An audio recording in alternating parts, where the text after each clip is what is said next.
população brasileira sofre com a hipertensão, a chamada pressão alta.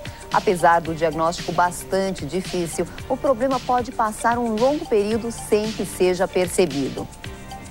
O grande risco dessa doença silenciosa é que ela pode desencadear outros distúrbios, como acidentes vasculares, cerebrais, insuficiência cardíaca e infarto. É justamente sobre a hipertensão que vamos conversar hoje com o nefrologista e autor do livro Abaixo a Pressão, o Dr. Décio Mion, o médico do Hospital das Clínicas de São Paulo. Bom dia, doutor. Bom dia, Cláudia. Doutor, o que é exatamente a pressão alta? Então, veja, nós consideramos a pressão elevada quando ela está acima de 14/9. 14 é a pressão máxima e o 9 é a pressão mínima. Quando a pessoa mostra esse nível de pressão numa situação de repouso, no consultório, tranquilamente, ela é considerada hipertensa, ou seja, que tem pressão alta. E o que causa essa pressão, doutor? Olha, essa é uma pergunta que a gente sempre fica um pouco frustrado, porque na realidade, na maior parte das vezes, a gente não sabe o que causa a pressão alta. Nós sabemos que 2 fatores estão em jogo. Um é o fator genético, o fator que a pessoa herda da família.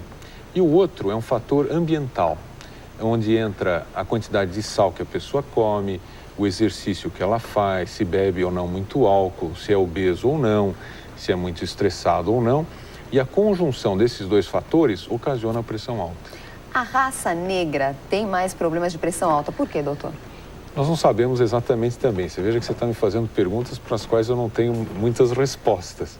Mas, na realidade, o que se acredita é que, ao vir da África, muitos negros morreram no transporte de doenças que se perdia muito líquido, diarreias, vômitos. Então, foram selecionadas pessoas que retêm sal, o que a gente chama hoje de sal sensível. E as pessoas que são sal sensíveis têm mais pressão alta do que as que são sal resistentes. Então, por isso os negros talvez tenham mais pressão alta. Falta de respostas, então, doutor. Eu vou fazer uma que eu acho que não tem muita resposta pelo que os médicos dizem. Quais são os sintomas?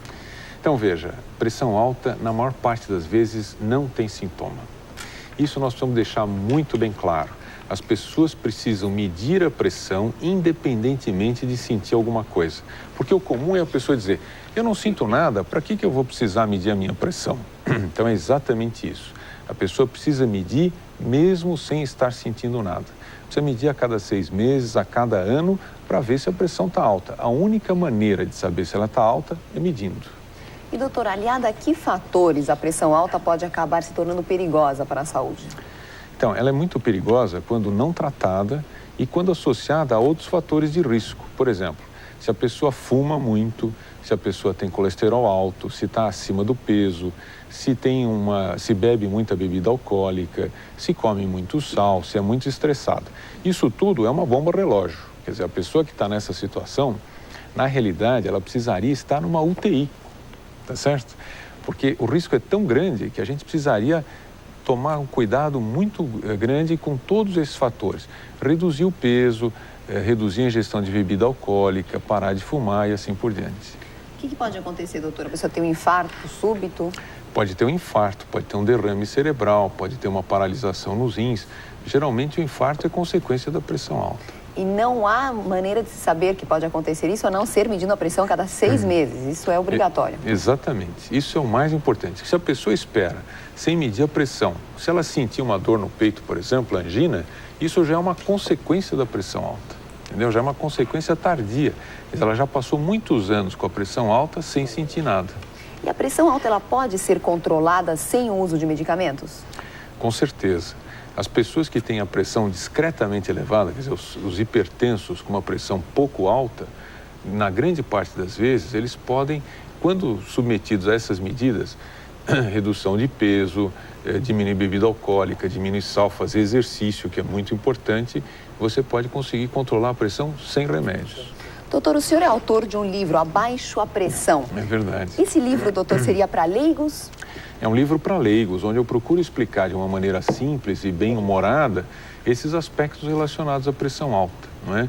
Que a pessoa, que tipo de exercício ela deve fazer, como ela deve fazer, que tipo de dieta ela deve fazer, como é que ela deve encarar o problema do fumo, do álcool e assim por diante. Quer dizer, a pessoa deve evitar as bebidas alcoólicas, deve evitar comidas gordurosas. Quais são as dicas, Então, doutor? veja, no fundo, eu digo sempre que existe um aspecto que não dá para negociar, que é o fumo. A pessoa precisa parar de fumar. Os outros aspectos dá para negociar. Quer dizer, a bebida alcoólica precisa reduzir, mas não precisa eliminar. O sal não deve exagerar, mas não há necessidade de comer sem sal. Com relação aos alimentos, se a pessoa está muito acima do peso, basta ela perder alguns quilos.